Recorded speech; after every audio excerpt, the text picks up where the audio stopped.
TMC হারছে এটা নিশ্চিত হয়ে গেছে, সেই জন্য সব জায়গায় নাটক এবং স্ট্রং রুমের রাজনীতি, এটা হচ্ছে হেরে যাওয়ার মানসিকতা, সব ব্যাপারেই কমপ্লেন। এখন স্ট্রং রুম হবে, সেন্ট্রাল ফোর্স কেন অ্যাক্টিভ হয়েছে, পুলিশ কেন অ্যাক্টিভ হয়েছে, নাক বাঁচাবার চেষ্টা। মমতা ব্যানার্জি এবারেও হারবেন সেই পরিস্থিতি তৈরি হয়েছে, তাই এরকম। বাকি কোথাও কোনো সমস্যা নেই, সমস্যা সেখানে যেখানে টিএমসি গায়ের জোরে ফলস ভোট দিয়ে জিতত।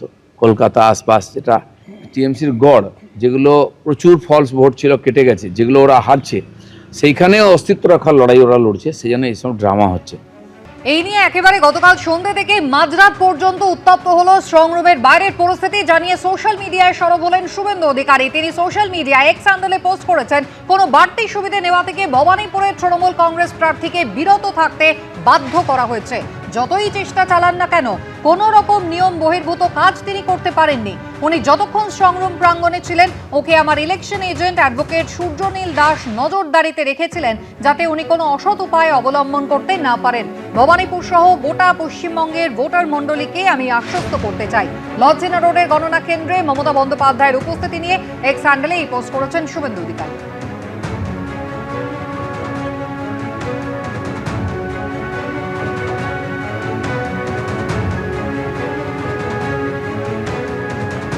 ঘটনার সূত্রপাত হয়েছিল, তৃণমূল কংগ্রেস একটা ভিডিও সামনে নিয়ে এসেছিল, যেখানে সিসিটিভি ফুটেজে দেখা গিয়েছে যে নেতাজি ইন্ডোর স্টেডিয়ামে গণনা কেন্দ্রের মধ্যে অর্থাৎ স্ট্রং রুমের মধ্যে সেখানে কিছু মানুষ ঘুরে বেড়াচ্ছেন এবং তারপরে শশী পাঁজা এবং কুণাল ঘোষ তারা দুজনে পৌঁছে যান এবং একেবারে ক্ষুদিরাম অনুশীলন কেন্দ্রের বাইরে তারা অবস্থান শুরু করেন।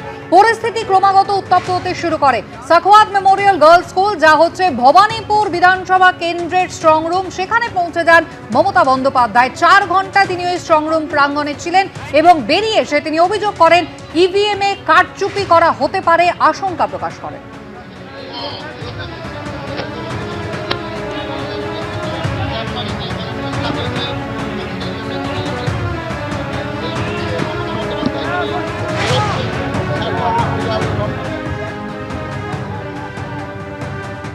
অন্যদিকে গড়িয়াহাটের ছবিও আপনাদের দেখাবো, যেখানে 86 নম্বর ব্লক কংগ্রেস কার্যালয়, সেখানে দুষ্কৃতী তাণ্ডবের ঘটনা।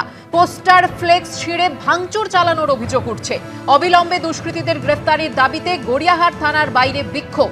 রাসবিহারীর কংগ্রেস প্রার্থী আশুতোষ চট্টোপাধ্যায়ের নেতৃত্বে প্রতিবাদ।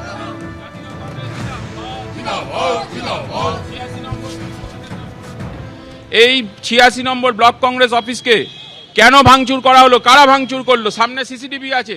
পুলিশ প্রশাসন শুধু খাতা লিখতে ব্যস্ত, ওখানে একজনকে পাঠিয়েছে খাতা লেখার জন্য। আমরা বলছি সিসিটিভিটা খুলুন, দেখুন ওখানে কে আছে, কারাই অ্যান্টি সোশ্যাল, কাদের এত ক্ষমতা যারা কংগ্রেসের পার্টি অফিস ভাঙছে। ইন্দিরা গান্ধীর যে ছবি সেটাকে ছিঁড়ে ফেলে দিচ্ছে, রাজীব গান্ধীর ছবি ছিঁড়ে ফেলে দিচ্ছে, হাত চিহ্নের ছবি ছিঁড়ে ফেলছে, ভেতরে 17C আছে। কোনো এখানে দুষ্কৃতীরা যারা দাপিয়ে বেড়াচ্ছে পুলিশ খুঁজে বার করুক। আমরা খুব পরিষ্কারভাবে বলছি, দুষ্কৃতীরাজ পশ্চিমবঙ্গের মাটিতে বন্ধ করতে হবে, রাসবিহারী বিধানসভায় বন্ধ করতে হবে। এবিপি আনন্দ, এগিয়ে থাকে, এগিয়ে রাখে।